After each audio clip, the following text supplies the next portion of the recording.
सास बनने की ट्रेनिंग। सुधा के बेटे की शादी होने वाली थी और वो इतनी एक्साइटेड थी कि आज मैं ऊपर आसमान नीचे, आज मैं आगे जमाना है पीछे। अरे हाँ भाग्यवान, तू सबसे आगे ही है। लेकिन हुआ क्या है? सास बनने वाली हूँ मैं। अरे घर में एक नया सदस्य आ जाएगा, कितना अच्छा लगेगा ना। आप और राहुल तो ऑफिस चले जाते थे और मैं पागल की तरह घर में अकेली। अब तो मेरा साथ देने वाली आ रही है इस घर में। बहुत बहुत बहुत खुश हूँ मैं। ओहो ठीक है बेगम, लेकिन अपनी खुशी को लगाम लगा कर रखो। क्या पता कैसी आए, तुम्हारा साथ देने वाली आए या फिर ऐसी आ जाए जो तुम्हारी शक्ल देखना भी पसंद ना करती हो। ऐसा क्यों बोल रहे हैं जी? शुभ नहीं बोल सकते तो अशुभ तो ना बोले। अच्छा जल्दी से तैयार हो जाओ, चांदनी चौक जाना है शादी की शॉपिंग के लिए। हाँ हाँ थोड़ी सुबह तो हो जाने दो, दुकानें बाजार खुल तो जाए। तुम सच में ना पागल हो गई हो बहू के आने की खुशी में। बेटा माँ की हरकतें देख रहा था। वो सारी बात फोन पर अपनी होने वाली बीवी राशि को बताता है। फिर पता है क्या हुआ? माँ ना सुबह 6 बजे ही पापा को चांदनी चौक जाने को कहने लगी। दूसरी तरफ राशि कहती है, अरे वाह, ये तो बहुत अच्छी बात है ना। सास इतना सोचने वाली मिल रही है, और क्या चाहिए। मैंने भी सोचा है मम्मी जी के साथ बहुत प्यार से रहूंगी, उनका ख्याल रखूंगी और प्यार करूंगी। राहुल भी खुश था। लेकिन बाजार में सुधा जी और उनके पति को एक अजीब सी दुकान दिखती है जिसके बाहर लिखा होता है, हमारे यहाँ सास बनने की ट्रेनिंग दी जाती है। ये देखिए जरा, लग रहा है आजकल के लोगों को कोई काम नहीं है। अरे सास बनने की भी ट्रेनिंग होती है क्या? दुकान के सामने एक पिंजरा था, उसमें एक तोता बंद था। सुधा की बात सुनकर तोता बोल पड़ता है, अरे नादान औरत, अगर सास सही तो पूरा घर सही रहता है, परिवार बंधा रहता है और आने वाली जनरेशन संस्कारी होती है। लेकिन तू क्या समझेगी? जा जा आगे जा। ओए, तोते बड़ा बोल रहा है, क्यों आगे जाओ? मैं नहीं जा रही। देखा देखा, तेरे जैसी औरत को तो सास बनने की ट्रेनिंग लेनी ही चाहिए। निकाल 1000 रुपए और जान दे, नहीं तो पूरी जिंदगी रोती रहेगी। सुधा को तोते की बात में दम लगता है। ए जी, निकालो ना जरा 1000 रुपए। अरे पागल हो क्या? जानवर की बात में आ रही हो? किस पागल आदमी की सुन रही हो, जिसे ये भी नहीं पता कि तोता जानवर नहीं पक्षी होता है। चलो निकालो 1000 रुपये और अंदर जाकर सास के रूप में जीवन को सफल कर लो। हाँ जी, बात तो ये सही बोल रहा है। कहाँ मैं आपकी बात में आ रही हूँ?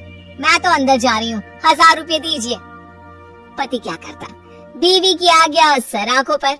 लेकिन जैसे ही सुधा अंदर जाती है, सामने कई औरतें पहले से ही बैठी होती हैं। मेरी पहली बहू के वक्त मैंने इतना नहीं सोचा था, और आज वो मेरे सर पर चढ़कर नाचती है। गुरुजी, कोई उपाय बताए। तभी गुरु की नजर सुधा पर पड़ती है और वो आंखें बंद कर लेता है। तू पहले भी मेरी दुकान के सामने से होकर गई थी ना, तब क्यों नहीं आई? औरत जो कि गुरु के साथ मिली हुई थी। महाराज, तब पता नहीं था कि सच में सास बनने की भी ट्रेनिंग लेनी होती है।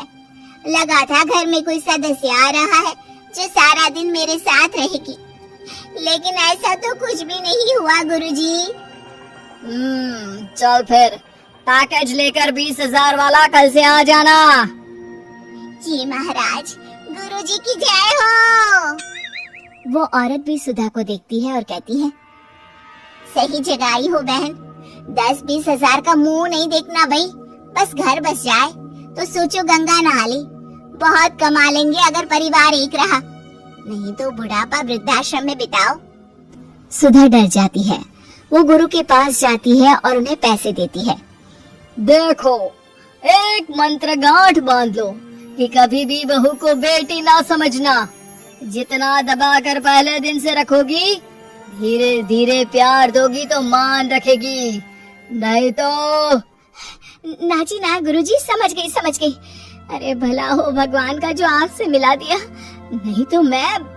हाँ आगे बढ़ते जाए, पीछे और भी लोग हैं, सबको मौका दे। सुधा घर आ जाती है। राशि शादी करके घर आती है तो दिमाग में सास की वही छवि होती है जो राहुल ने दिखाई थी। देखो राशि, मैंने काम वाली हटा दी है। वो क्या है ना, 2000 महीने लेती थी, यानी कि 24,000 साल का, और 5 साल में उसे जोड़ो तो 1,20,000 रुपए। माँ जी, और 10 साल जोड़े तो? तभी राहुल आ जाता है। अरे बस इतना मत जोड़ो, फिलहाल भूख लगी है, कुछ खाने को दो। अरे पर बर्तन तो गंदे है ना, काम वाली तो आई नहीं, फिर बर्तन कौन धोएगा? अरे कौन धोएगा मतलब? तू धोएगी? मैं? ठीक है, मैं धो लेती हूँ। अब धो कर देती हूँ, आप खाना बना ले। अरे खाना भी तू ही बनाएगी? ये क्या बात होती है माँ, क्या हो गया तुझे? कल तक तो कुछ और ही बोल रही थी। लेकिन सुधा का व्यवहार सुधरने का नाम ही नहीं ले रहा था। बहू और बेटा ससुर से बात करते हैं। पिताजी, क्या हो गया है माँ जी को? वो क्यों ऐसे व्यवहार कर रही है जैसे मैं कोई नौकरानी हूँ? पिता क्या करता, बता देता है सारी कहानी कि कैसे सास का दिमाग एक गुरुजी ने खराब किया है। सास बनने की ट्रेनिंग? तो मामला ये है, वही मैं कहूँ, कहाँ तो माँ बहू का इंतजार ऐसे कर रही थी मानो साक्षात कोई देवी आने वाली है, लेकिन व्यवहार नौकरानी जैसा। देखिए माँ बुरी नहीं है, बस किसी ने उनका दिमाग खराब कर दिया है। तो ऐसे में मेरे पास एक आइडिया है। बहू फुसुर करके पति और ससुर से बात करती है। अगले दिन बहू सास के सामने कहती है, अच्छा मैं जा रही हूँ, मेरी क्लास है। ये बोलकर बहू निकल जाती है। ये कौन सी क्लास करने जा रही है? पढ़ाई तो खत्म हो गई थी इसकी। अरे माँ, दरअसल वो ये सोचकर आई थी कि तुम माँ जैसी होगी, लेकिन यहाँ तुम तो तुर्रम खां बन गई हो। तो वो किसी बहू बनने की ट्रेनिंग वाली क्लास में गई है। ये बोलकर बेटा बाप की ओर देखता है और आंख मार देता है। हाँ, वो तो तुम्हारी माँ ने भी सास बनने की ट्रेनिंग ली है बेटा। पहले का जमाना और था भाई, कि भोले मन से रिश्ते शुरू किए जाते थे। अब तो नई लड़की घर आते ही नौकरानी हटा देते हैं।